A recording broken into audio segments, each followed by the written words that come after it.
कर्नाटका के पहाड़ों के बीच बसा एक खूबसूरत गांव था, सुंदरपुर। नाम के बिल्कुल जैसे गांव सुंदर था। हरी भरी खेती, मिट्टी की खुशबू, सुबह मंदिर की घंटी और शाम को चौपल पर कहानियां। गांव का हर इंसान मेहनती था। कोई किसान था, कोई दूध बेचता था, कोई मिट्टी के बर्तन बनाता था। लेकिन सुंदरपुर गांव में एक ऐसा आदमी भी था जिसके बिना पट्टा तक नहीं हिलता था। उसका नाम था मुखिया धनराज सिंह।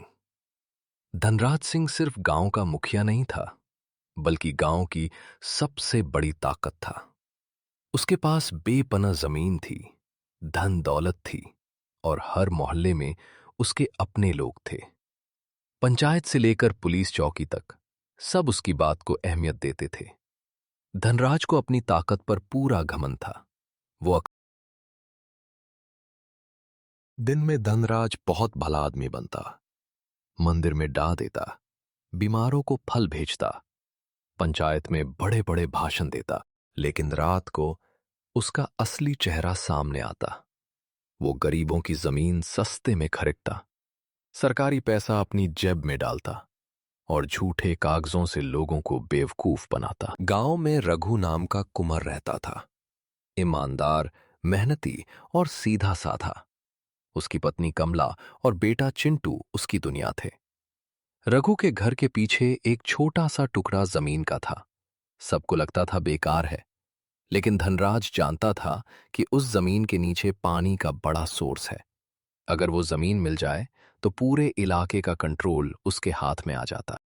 अगली सुबह गांव के मुखिया धनराज सिंह ने कंधे पर अंगवास्त्र रखा और सीधा रघु के घर की तरफ चल दिया। उसके चेहरे पर हमेशा की तरह एक हल्की सी मुस्कान थी, लेकिन आंखों में चलक दिमाग की चमक साफ दिख रही थी।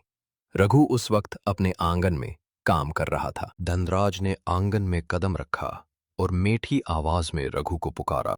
अरे रघु भाई, कैसे हो? सोचा तुमसे एक जरूरी बात कर लूं। गांव का मुखिया खुद उसके घर आया था। ये बात ही काफी थी किसी को भी चौंकाने के लिए। हाँ, मुखिया जी, कैसे याद किया मुझे?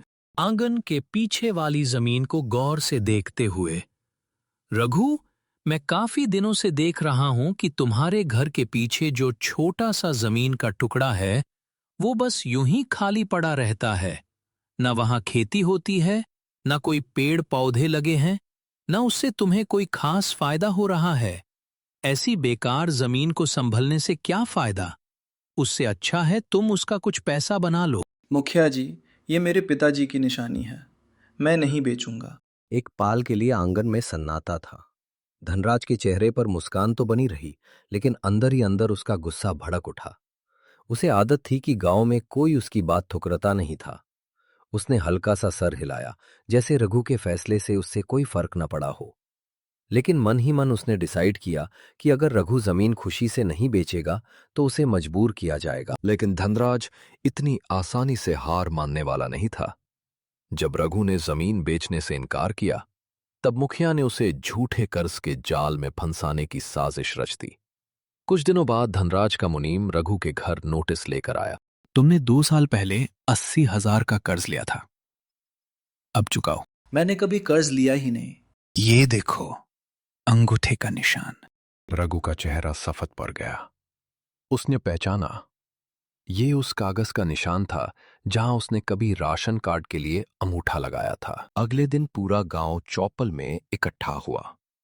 रघु को उम्मीद थी कि सच जीतेगा, लेकिन धनराज अपनी चाल पहले ही चल चुका था। पंचायत में धनराज ने कागज दिखाया। रघु, पंचायत जज्बातों से नहीं, सबूतों से चलती है। तुम कितनी भी कहानी सुना लो, लेकिन इस कागज पर तुम्हारे अंगूठे का निशान साफ दिख रहा है। और जब सबूत सामने हो तो भावनाएं और आंसू किसी काम नहीं आते। रघु हार गया। उसकी जमीन धनराज के नाम हो। जब सबने रघु का साथ छोड़ दिया, तब एक ऐसा इंसान आगे आया जो ना धनराज से डरता था, ना झूठ से। गांव का स्कूल टीचर था, पढ़ा लिखा, शांत और बहुत समझदार। उसका नाम था ध्रुव मास्टर। उसने रघु को रोता हुआ देखा और ध्रुव मास्टर को रघु कहानी पाता थी। उसे रघु से कहा, सच को हराया जा सकता है, मिटाया नहीं जा सकता। तुम्हें सबमिट करना पड़ेगा सच्चाई। लेकिन मास्टर जी, मेरे पास सबूत नहीं है। सबूत मिलते नहीं, ढूंढने पड़ते हैं। ध्रुव मास्टर तुरंत स्कूल के रजिस्टर और वोटिंग रिकॉर्ड्स देखने लगा। थोड़ी देर की जांच के बाद उसे सच का पता चल गया। उस दिन रघु स्कूल में सरकारी वोटिंग लिस्ट पर अपना अंगूठा लगा रहा था। धनराज ने वहीं असली अंगूठे का निशान उठाकर उसे झूठे कर्ज के कागज पर चिपका दिया था। अब साबित हो गया था कि अंगूठा असली था, लेकिन कागज झूठा। जब रघु और ध्रुव मास्टर सबूत की तलाश में थे, तब घर के एक कोने में बैठा चिंटू चुपचाप सब सुन रहा था। अचानक उसे मुखिया की वो बात याद आ गई जो उसने कुछ दिन पहले अनजाने में सुनी थी। बाबा, मैंने मुखिया जी को मुनीम से कहते सुना था, एक अंगूठा और एक झूठा कागज, काम हो जाएगा। ये सुनते ही ध्रुव मास्टर की आंखों में चमक आ गई। अब उनके पास सच तक पहुंचने का पहला सुराग था। क्या तुमने और कुछ देखा? मुनीम जी ने पुराने कागज लकड़ी के संदूक में रखे थे। चिंटू की बात सुनकर उस रात ध्रुव और रघु चुपके से पुराने दफ्तर पहुंचे। वहां उन्हें एक पुराना संदूक मिला, लेकिन अंदर कुछ भी नहीं था। सबूत गायब था। ये देखकर उन्हें समझ आ गया कि कोई उनसे एक कदम आगे चल रहा था। मुनीम श्यामलाल ने जब सुना कि ध्रुव और रघु सच के बहुत करीब पहुंच चुके हैं, तो उसकी नींद उड़ गई। पैसे के लालच में किया गया गलत काम अब उसकी जमीर को चुभने लगा था। रात को उसने अपनी पत्नी से कहा, बाप की कमाई चैन नहीं देती। अगली सुबह श्यामलाल अचानक गायब हो गया। ये खबर सुनते ही धनराज का चेहरा सफेद पड़ गया। अगर वो मुनीम मुंह खोल गया तो सब खत्म। उसी रात आसमान से ऐसी मूसलाधार बारिश हुई कि धनराज का सारा घमंड बहने लगा। उसके नए बोरवेल का किनारा टूट गया और पानी के तेज प्रेशर से गोदाउन की दीवार धड़ से गिर पड़ी। अंदर रखा लाखों रुपए का अनाज भीग कर खराब हो गया। धनराज बर्बाद गोदाउन के बीच खड़ा बस इतना ही कह पाया, ये मेरे साथ ही क्यों? लेकिन मुसीबत यही नहीं रुकी। बोरवेल और गोदाउन बनवाने के लिए धनराज ने बैंक से बड़ा लोन लिया था। नुकसान के कुछ ही दिन बाद बैंक का नोटिस आ गया। 30 दिन के अंदर पूरी रकम जमा कीजिए। नोटिस पढ़ते ही धनराज के हाथ कांपने लगे। गांव का सबसे ताकतवर आदमी पहली बार सच में डर गया। पंचायत शुरू होने ही वाली थी। गांव वाले चौपल में बैठे हुए थे और धनराज के चेहरे पर फिर वही पुराना घमंड दिख रहा था। तभी अचानक दूर से एक आदमी धीरे धीरे चौपल की तरफ आता दिखा। लोग हैरान रह गए। वो मुनीम श्यामलाल था।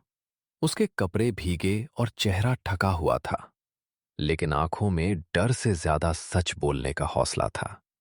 उसके हाथ में एक पुरानी फाइल थी जिसे वो अपनी चाटी से मजबूती से लगाए हुआ था।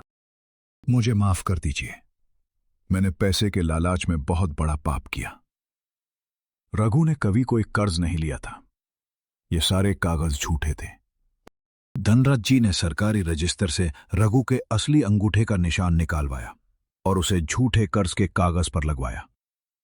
मैंने उनका साथ दिया, लेकिन अब मेरा जमीर मुझे जीने नहीं दे रहा। ये फाइल असली रिकॉर्ड्स की है। इसमें साफ लिखा है कि उस दिन रघु ने सिर्फ वोटिंग रजिस्टर पर अंगूठा लगाया था, किसी कर्ज के कागज पर नहीं। ये कहकर श्यामलाल ने पुरानी फाइल पंचायत के सामने रख दी। सच अब सबके सामने था। श्यामलाल का सच सुनते ही धनराज का गुस्सा फूट पड़ा। सालों से जिस ताकत और पैसों पर उसे घमंड था, वही सब उसके हाथ से फिसलता नजर आ रहा था। श्यामलाल, मैंने तुम्हें सब कुछ दिया। सेठ जी, आपने पैसा दिया था, इज्जत नहीं। ये जवाब सुनते ही चौपल में सन्नाटा छा गया। सरपंच ने फीले ध्यान से देखी, कुछ पल सोचा और फिर अपना फैसला सुना दी। सरपंच ने रघु को अपनी जमीन वापस दे दी और धनराज पर जुर्मान लगाया। इतना सुनते ही पूरा गांव तालियों से गूंज उठा। रघु की आंखों में आंसू आ गए। इस बार दुख के नहीं, सच की जीत और न्याय की खुशी के आंसू। जिंदगी हिसाब जरूर करती है, कभी तुरंत, कभी देर से। अगर तुम धोखा दोगे तो एक दिन तुम भी धोखा खाओगे। अगर तुम मदद करोगे तो अच्छाई तुम्हारे पास जरूर लौट कर आएगी। इसलिए हमेशा याद रखो, जैसे करनी वैसे भरनी।